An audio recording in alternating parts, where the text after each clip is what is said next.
In the United States, the lead agency is the U.S. Department of Transportation. There's a fair amount of sub-agencies within that cover transportation of hazardous materials like oil. I'll kind of go into those specifically. The United States Environmental Protection Agency and the United States Coast Guard are the lead agencies in response. We've heard a lot about that already yesterday, so I won't go into too much detail on response in this presentation, but I think it's just a good idea to know there are other players in this besides just the Department of Transportation. So in the United States, the regulatory scheme is what I like to call a command and control structure. The agency sets out rules and regulations that the regulated entities have to follow. So let's, for example, say the Department of Transportation says you have to have a culture of safety at your company, and you have to do X, Y, and Z to do that. So the regulated agency has to do X, Y, and Z to do it. That's kind of the command and control structure. Each mode is slightly different based on kind of the intricacies of each way or mode of transportation. So the X, Y, and Z might be a little different for each mode of transportation. So first, let's talk about pipelines in the United States. The Pipeline Safety Act is the controlling legislation. It is operated by the Pipeline and Hazardous Materials Safety Administration, PHMSA. You've already heard about some of that today. PHMSA requires comprehensive response plans that are consistent with federal contingency plans, area contingency plans, and regional contingency plans.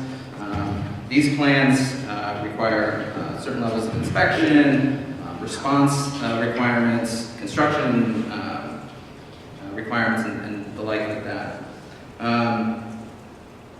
Inspections are only required for pipelines every 5 years if it's in a high consequence area. High consequence areas are defined as populated areas, drinking water sources, and unusually sensitive ecological resources. Those have kind of been defined in the statutes and mapped out. Otherwise, inspection is kind of done at the level that the transporter believes is necessary. Within some of these response plans, accident and annual reporting requirements are also required. So any sort of safety challenge, I believe it was mentioned from like a drop to a rush, those sort of reporting things are required. And then I think it's also important to point out that interstate pipeline siting is left to the states. So if a pipeline has to go from Duluth to Buffalo, they got to get approval from each state to go to make that route. There's no federal kind of guidelines on that. So what comes with that are permits from each state, and these permits can have certain requirements that are more stringent than what is seen at the federal level, but they can't be in conflict with what's at the federal level.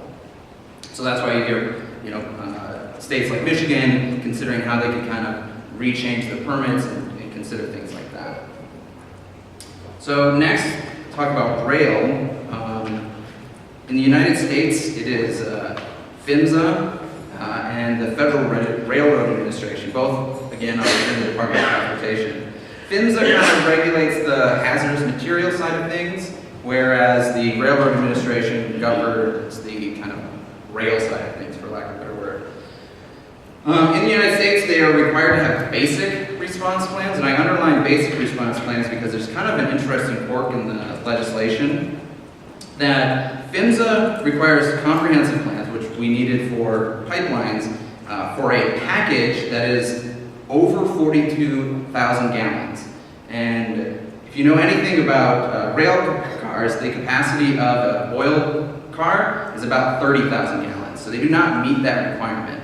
PHMSA also says that each package is individual. You don't have to consider the entire train. So they only need a basic plan, even if the trains carry over 1 million gallons. That being said, many railroad and transporters do go above and beyond that because they do realize that a oil spill from one car can have a cascading effect and have a much larger impact than the PHMSA package.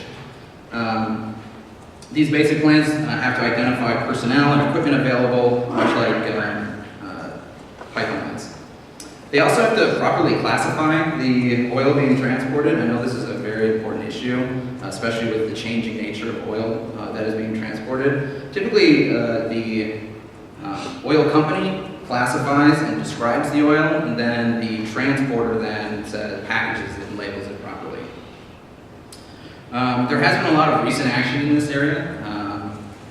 Some of it includes the requirement that trains carrying over 1,000 gallons of Bakken crude, specifically Bakken crude, must notify state emergency response centers in each state if oil is being transported through their state. There's also the FAST Act of 2015. This is still kind of being worked out through regulation making, but that's going to have some sort of real-time train information provided to the states. There's also new design requirements and safety procedures for what are termed as high hazard flammable trains. These are kind of the large trains, like the 1,000 gallon trains above. These include routing restrictions, speed limits, positive train controls, two-way braking, and the adoption of the DOT 117 standards and 117P. These were briefly touched upon earlier. These are much more robust trains. They have thicker walls, better braking, better valves, and they're slowly being phased in. In the United States, it's about a 10-year phasing process. In Canada, as I'll talk about later, it's much quicker, and I believe they are almost completely already phased in. So going on to vessels, in the United States, the Oil Pollution Act is the controlling statute, and it's the Department of Transportation that operates underneath it. As you all know, the Oil Pollution Act was in response to the Exxon Valdez disaster, and so a lot of the kind of rules that have come out of it are mainly focused at a spill in a saltwater condition. That being said, it still does apply to other modes of transportation and other aquatic ecosystems, but just thinking about that, a lot of these things have only been implemented with an oil spill. Saltwater kind of shifts how some of these might be interpreted. The big thing with the Oil Pollution Act is that it set up the Oil Spill Liability Trust Fund. This trust fund has been around since the 90s. It is an excise tax on barrels of crude, and it pays out if a responsible party is denied this responsibility, can't be found, or if immediate cleanup needs to be done without liability being signed. So under the Oil Pollution Act, responsible parties are strictly, jointly, and severally liable. This is kind of legally speak, saying even if you're just a minor part of it, we can go for everything. Get complete liability from you, especially if you're the deep pocket. They are liable for complete cleanup and removal of the oil, and then damages resulting from the spill. So as I said, the costs of recovery are uncapped. They have to pay as much as it costs to clean up the damages, but clean up the oil, the damages are capped. Some of the damages are liability for natural resource loss, real and personal property loss of subsistence use, profits, earning capacity, and loss of public services. And it depends on if you're a level of government or a personal private party, and whether you can kind of receive some of these damages. There are no punitive damages available under the Oil Pollution Act, so you can't slap the wrist of somebody that has caused the damages. Responsible parties do have defenses under the OPA, including an act of God, an act of war, or an omission of a third party. These sort of defenses can only be claimed if you showed that you proved, or you tried to do as much as you could to prevent that. You can't just say, oh, there was a storm there was a hurricane coming, we lost the oil because of that. You had to prove that we tried everything we could to avoid the hurricane, avoid this, avoid that.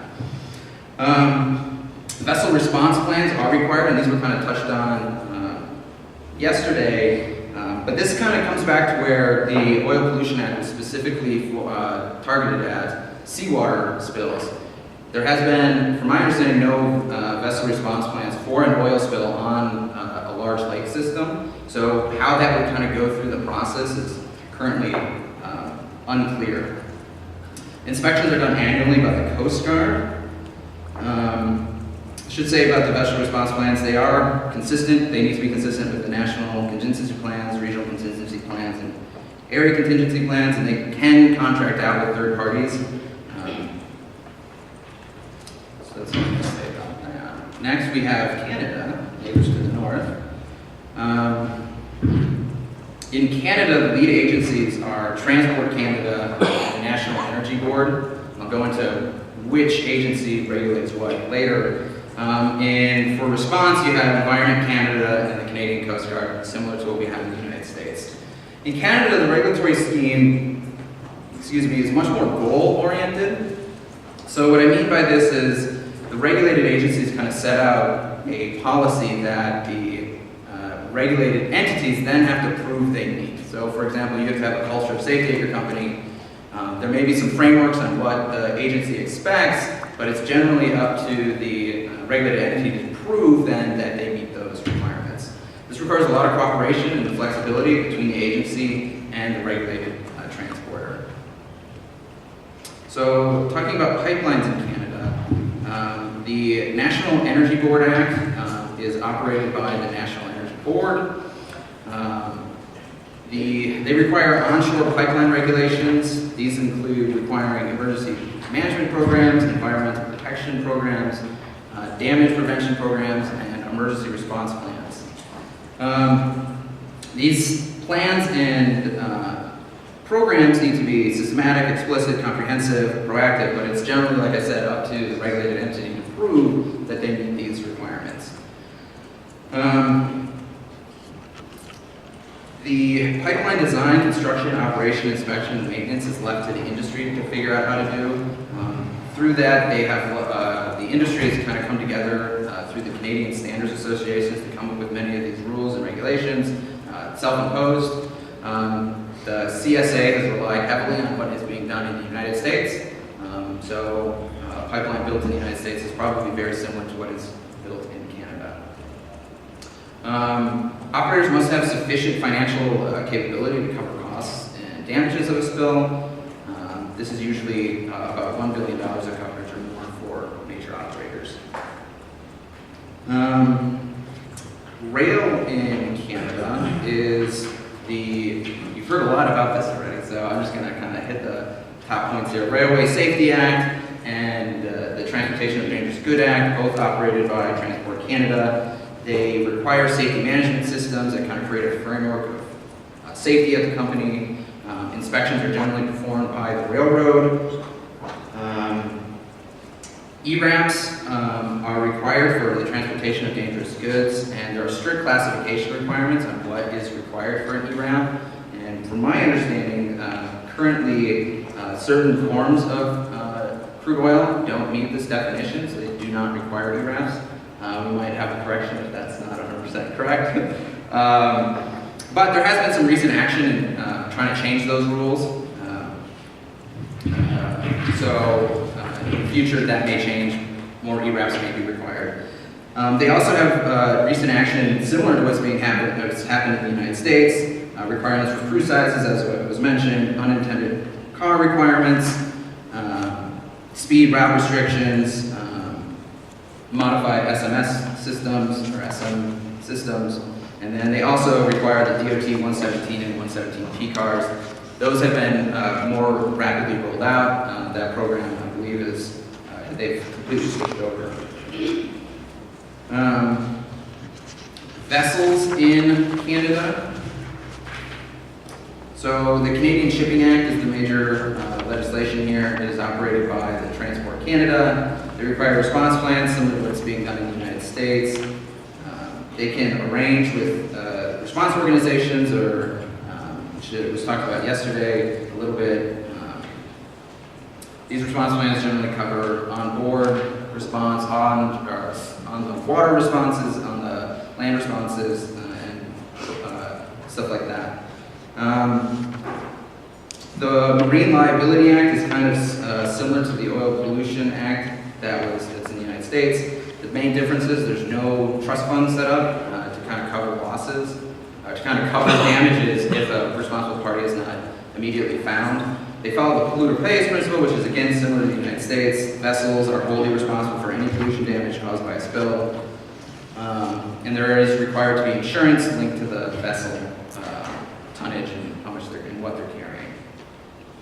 So, as we know, these countries are share the Great Lakes together. So, a few things I kind of point out is that because a pipeline crosses borders or a train may cross the border multiple times before it reaches its final destination, the transporter often has to meet the requirements of both countries. And in doing that, they often have to meet the strictest requirements for both countries.